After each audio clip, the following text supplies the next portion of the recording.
boy, what a corker of a day I've had today. I use that word corker to describe something that is like, whoa. And today, what a day I've had. In such a good way. Yet it's been a lot. I've sat with a lot. I've channeled a lot. I've experienced a lot. I'm very grateful, yet I have a certain capacity to do this stuff. So this is the very last thing that I'm going to do today, outside of participating in Tarot Club, which is going to happen in about an hour.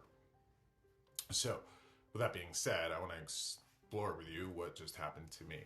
The last session I had was with a young woman, and that young woman had lost about 10 people over the past year.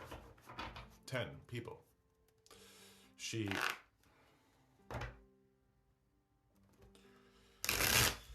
lost her dad a few years ago, but this year lost 10 people that were close to her.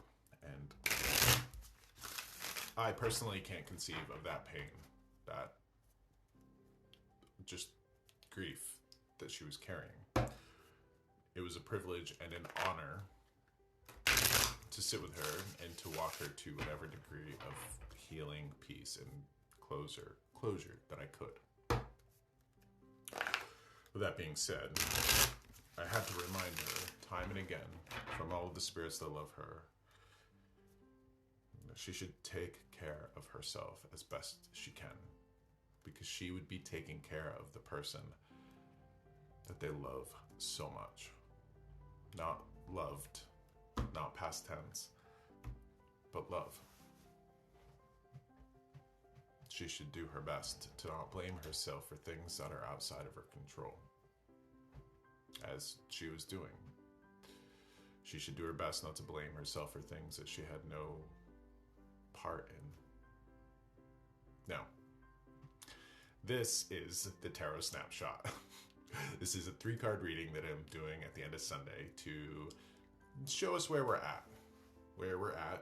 What vexes and perplexes, what heals and reveals. So 3 cards. This is a gift. Yes, from me to you. Absolutely. But it's a gift from the cards and from spirit and from divinity and grace and whatever helping spirits provide their assistance to me. Now, what I gotta say is this. Interesting.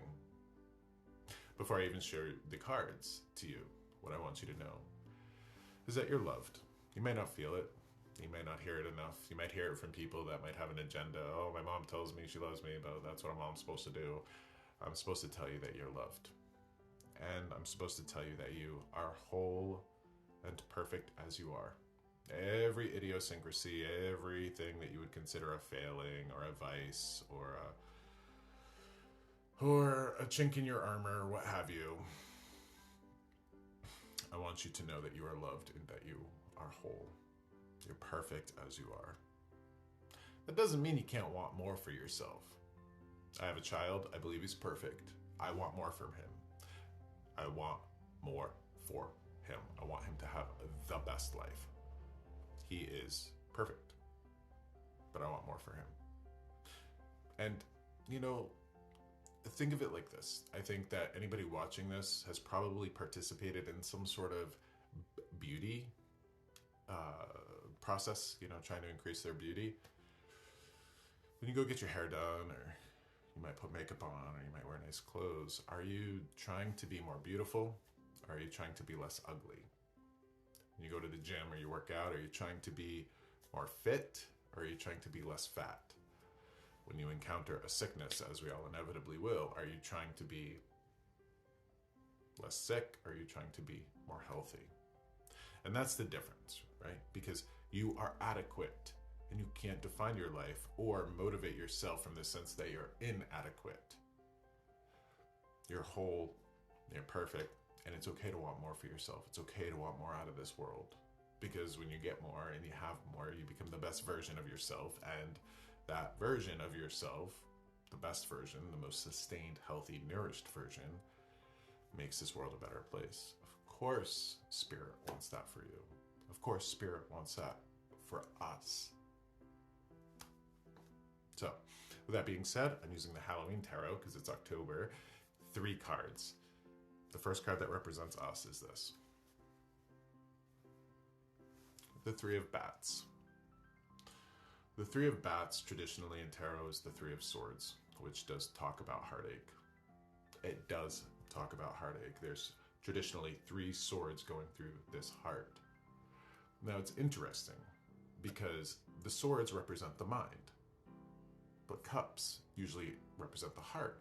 So why would the card of heartache be a mind card? Because of perspective shifting.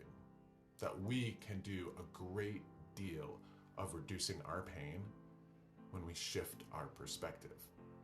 Now, unfortunately, this young woman, through no fault of her own, through the unhealthy ways we're taught to cope and to grieve, she was blaming herself for things that were not her business to blame herself for.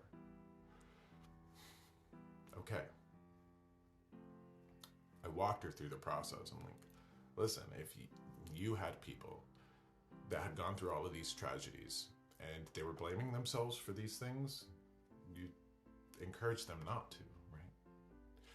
Why would you hold on to a thought or a narrative that you wouldn't want anybody else to hold on to? And this is human nature. This is what generally most of us do. I don't want my grandmother in spirit to know pain. So I make sure not to perpetuate my own. And I bring clarity to myself as much as I can. I'm fair to myself as much as I can. And by using the sword of our mind with skill, I can pull those swords out of our heart. And that's what I believe this card represents. With the strength of mind or clarity of mind, we can pull the swords we put in our own heart out. Now, this is where we're at, because sorrow and pain, it's kind of inevitable in this world. How we interact with it is a choice. The card that vexes and perplexes us this week is the Ten of Swords. How do we move on? How do we pull those swords out?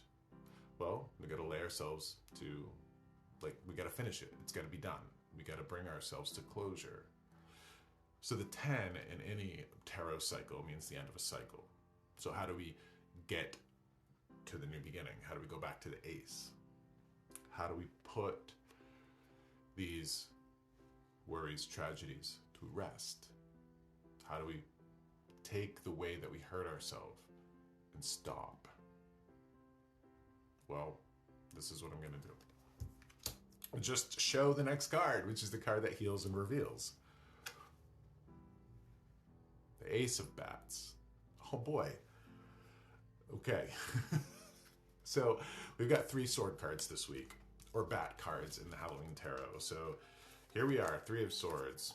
What vexes and perplexes is a 10 of Swords. Oh, isn't that interesting? I just talked about how do we get to the ace. Okay. Well, the Ace of Swords.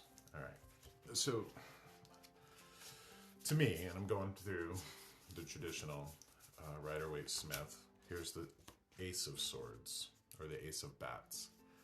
To me, this is a card of cutting away that which doesn't serve. Now, I've had some interesting experiences with this card where it's almost like a limb being amputated. Think about a limb that gets amputated, a sick limb or an infected limb. Well, it's got to go. It's going to hurt, but it's got to go.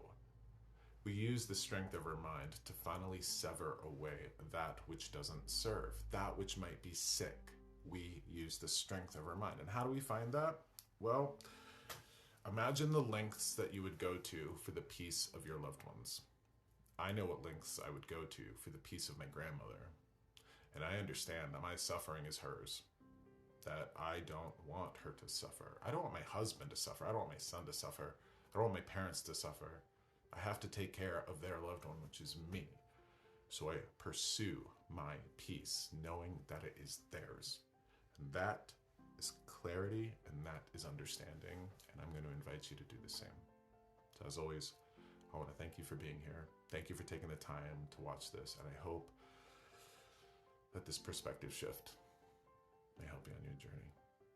So much love to you. I'll see you next time.